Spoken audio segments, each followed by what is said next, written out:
The controversy between GMO foods and human consumption. Food is a bare necessity for life. Without food, there is no life. And according to an article about how many pounds of food the average adult eats a day, the average American eats roughly 2,000 pounds of food a year, which is about 5.5 pounds and 2,700 calories a day, which is insane. So when you take that into account, about all the food humans are consuming, what about the quality of the food the humans are consuming? So how GMOs are made. So first things first, GMO stands for genetically modified food. A GMO is derived from an organism whose DNA has been changed. This is for the purpose of making a more robust gene. They are scientifically made. And one gene derived from one organism is injected into another. So according to Amanda Barrell, this is done through transfer of new DNA into a plant cell. The cells are then grown in a tissue culture. And then lastly, the seeds from the new plant are extracted and planted with the new genetic features. And then over here, you can just see a little diagram, again, simplifying it. Your types of GMO foods. So your most common types are going to be corn, rice, beans, cotton, potatoes, papaya, summer squash, canola, alfalfa, apples, sugar beets, and pineapples. And according to the FDA, 94% of all planted soybeans were genetically modified in 2020. 92% of planted corn was GMO in the same year.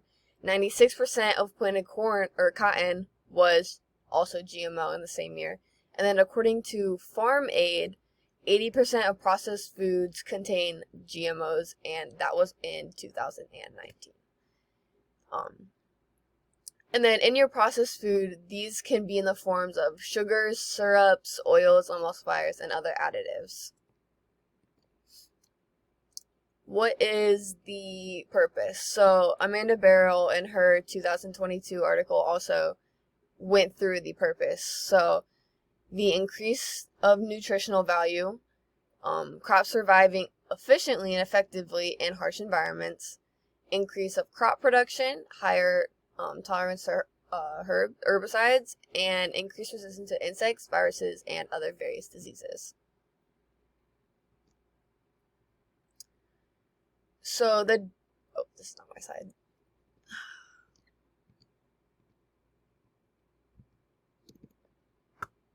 And then, so for one of the detriments to GMO human consumption is the potential antibiotic resistance. So this came from Amanda Barrell, again, as she was going through a ton of issues in her list, pros and cons. And so some GMOs contain antibiotic resistant genes. So these genes are given to a plant to help them withstand some circumstance, but then those same genes are going to be consumed by a human, and those obviously enter the body. And then those genes in the body can create the same resistance in humans. And obviously humans do not want to be resistant to antibiotics and any form of medication. The lack of long-term studies is also a very big negative when considering GMOs and their health. So it's pretty self-explanatory. Anything that you don't really know the long-term effects about you may not understand the bigger picture to them. And then 26 countries have actually banned GMO foods for the exact reason of the lack of long-term studies. So just 3 examples are France, Germany, and Italy.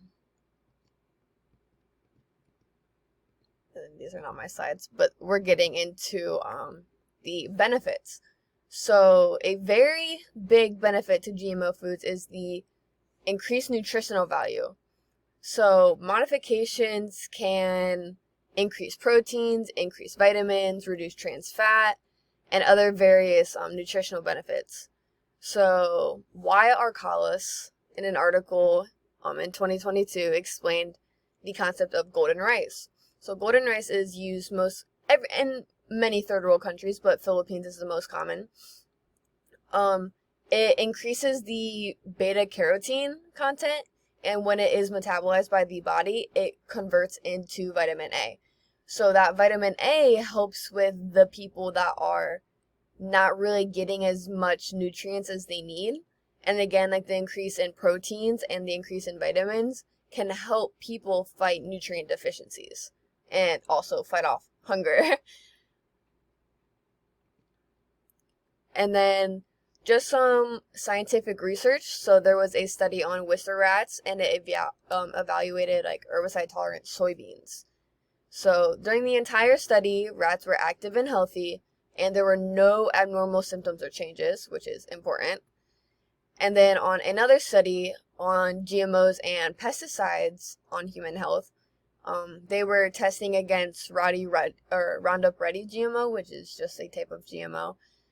And they concluded that there were no behavioral changes, which again is important when considering if GMOs are healthy for human consumption. And then lastly, taking all points into consideration, we as humans just need to be more aware of the potential long-term effects, and so more long-term studies do need to be conducted before everyone can make that choice. The benefit of nutritional value increases, which is again a very, very, very big benefit. But however, on the flip side, the allergen, antibiotic resistance, and toxin risk is huge.